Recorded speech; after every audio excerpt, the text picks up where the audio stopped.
नमस्कार. मी राहुल कुलकर्णी. समजा एखाद्या कुटुंबामध्ये खूप सारं सोनं आहे किंवा तुमची पिढी जात असलेली संपत्ती आहे आणि त्या कुटुंबाला खरी तर आत्ता पैशाची तशी निकड नाही आहे, पण कुटुंब प्रमुख हा जरा अतिच हुशार असेल तर तो काय करेल? तो ती जी काही स्थावर मालमत्ता आहे किंवा ते जे सोनं आहे ते सोनं हे तो विकून टाकेल. कारण सध्या त्याला वाटतं की सोनं विकून आपल्याला अतिरिक्तचा पैसा मिळवण्यासाठीची ही नामी संधी आहे आणि तो खरोखर तसं करेल. आणि तो असं करतोय बघितल्यानंतर त्याच्या आजूबाजूचे लोकसुद्धा असं म्हणतील की अरे वा, हा तर फारच चांगला पर्याय आहे. आणि मग सगळेच त्याच्या आजूबाजूच्या घरातले लोक ते सोनं विकण्यासाठी गर्दी करायला लागतील.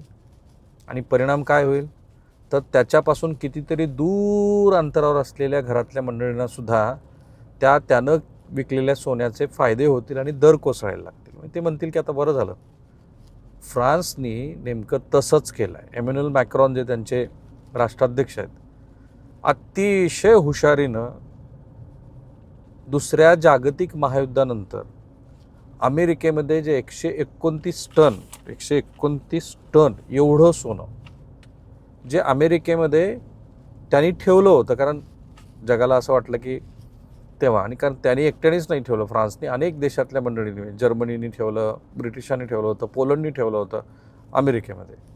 कारण हळूहळू अमेरिकन अर्थव्यवस्था वाढायला लागली.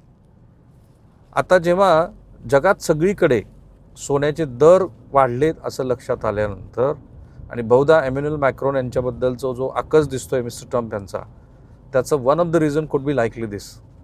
त्यांनी ते 129 टन एका झटक्यात सांगितले की आम्हाला विकून टाकायचं.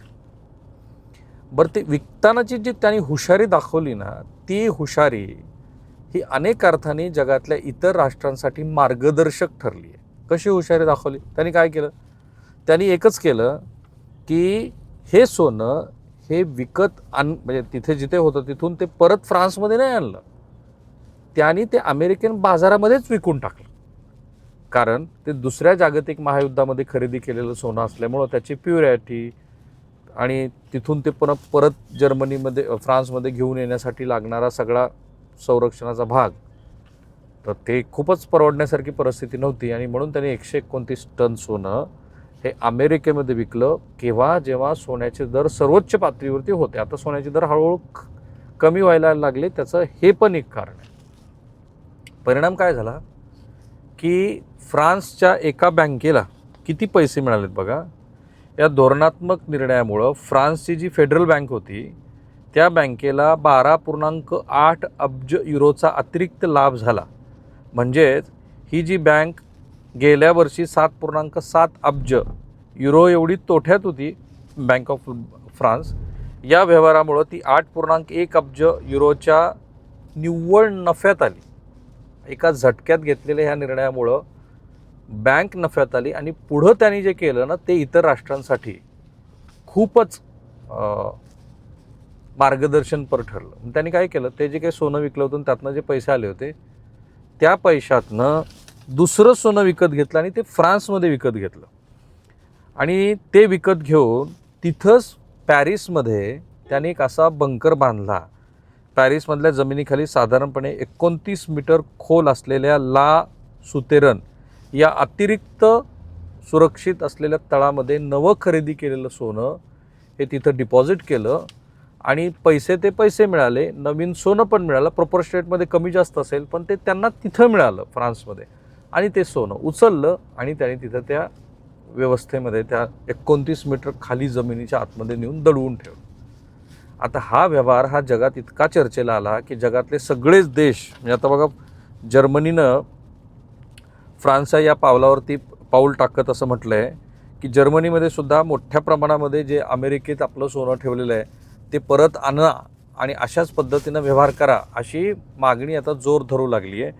जर्मनीमध्ये असलेलं हे जे सोनं आहे तिथल्या करदात्याच्या संघटनांनी आपली ही मागणी जोरदारपणे पुढं रेटायला सुरुवात केली आहे. आणि अमेरिकेच्या फेडच्या तिजोरीतलं सोनं कितपत सुरक्षित आहे असेही प्रश्न आता जगात विचारले जातात, कारण अमेरिका त्या युद्धात उतरली म्हणून. बरं, फक्त जर्मनीच नाही तर पोलंडनी पण 2019मध्ये बँक ऑफ इंग्लंडमधनं 100 टन सोनं परत आणलं होतं. जर्मनीच्या बुंडेस बँकेनं 2017पर्यंत न्यूयॉर्क आणि पॅरिसमधून 674 टन सोनं फ्रँकफर्टला हलवून एक मोठा टप्पा गाठला होता. अलीकडेच नायजेरियासारख्या आफ्रिकन देशांनी सुद्धा अमेरिकेतून आपलं सोनं परत न्यायचा प्रयत्न सुरू केला आहे.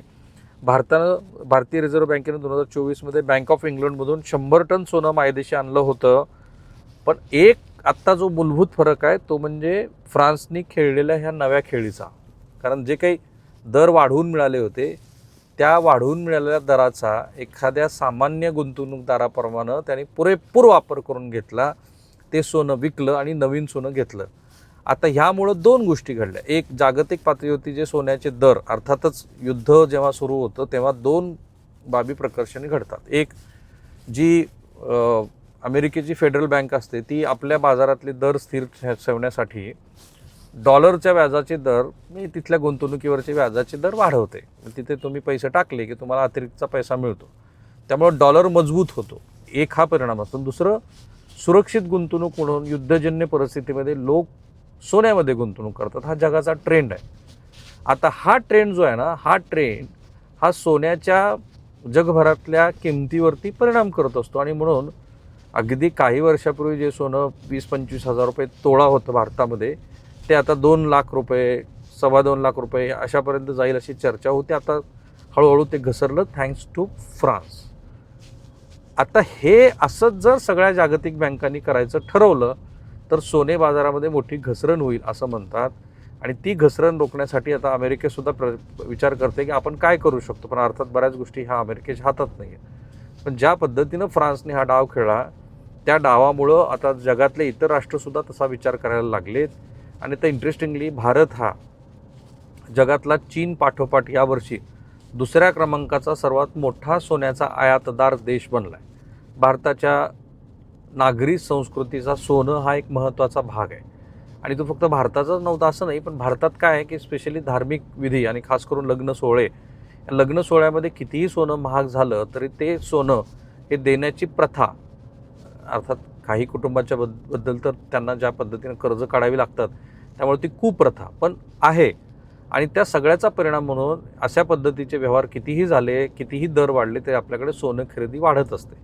आता हा लग्नाचा हंगाम सुरू होत असताना फ्रान्सनं केलेली खेळी जी आहे ती मला तुम्हाला सांगायची होती. आणि जगभरातल्या बँकातनं पुन्हा एकदा सोनं अशा पद्धतीनं विकून जगातले दर स्थिर करण्याचे प्रयत्न होत असतील हेही तुम्हाला सांगायचं होतं. त्यासाठी हे विश्लेषण केलं.